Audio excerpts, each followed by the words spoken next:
Bonjour bien-aimés frères et sœurs, bon week-end à tous. Ce matin, nous parlerons de la confiance en Dieu qui est une source de salut pour nous tous. Nous glorifions notre Père et notre Dieu pour sa grâce divine et son amour sans fin. Puis Psaume, le chapitre 5, les versets 12 et 13, il est écrit « Alors tous ceux qui se confient en toi se réjouiront. Ils auront de l'allégresse à toujours et tu les protégeras. Tu seras un sujet de joie pour ceux qui aiment ton nom, car tu bénis le juste, ô Éternel, tu l'entoures de ta grâce comme d'un bouclier. » Bien-aimés frères et sœurs, nous croyons en un Dieu et Seigneur puissant et infaillible. Il est redevable de personne. Tous ceux qui se confient en lui ne sont privés d'aucun bienfait. Bien que la grâce soit une faveur imméritée et que le soleil se lève pour les justes et les injustes, la pluie tombe pour les bons et les mauvais, le cœur de Dieu est par contre attiré par ceux qui se confient en lui, ceux qui ont placé toute leur confiance en son nom et qui croient en ses promesses. Naoum, le chapitre 1, le verset 7, la Bible déclare « L'Éternel est bon, il est un refuge au jour de la détresse.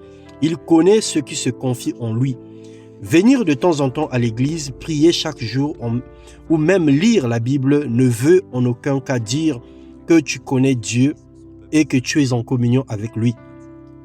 Connaître Dieu, c'est lui faire entièrement confiance.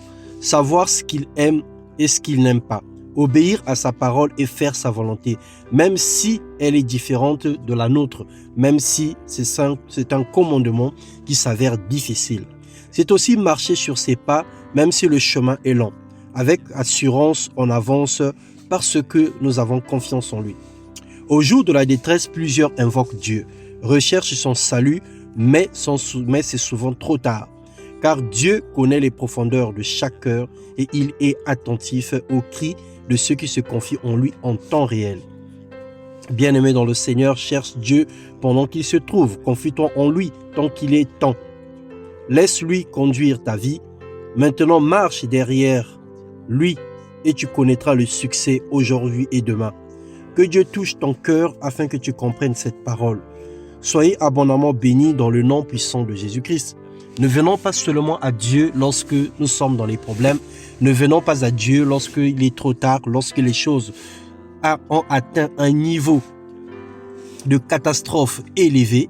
Mais soyons plus près de Dieu tous les jours, dans le bonheur comme dans le malheur, dans la disette comme dans l'abondance. En tout temps, nous devons espérer et compter sur notre Seigneur et notre Dieu. En tout lieu, nous devons l'invoquer et nous devons lui placer devant comme guide et derrière comme bouclier protecteur. C'est ainsi que la gloire de Dieu se manifestera dans nos vies. Et c'est là que notre confiance sera absolument une source de salut qui nous protégera, qui nous sauvera de plusieurs malheurs. Que Dieu nous conduise et nous dirige dans le nom de Jésus-Christ. Amen.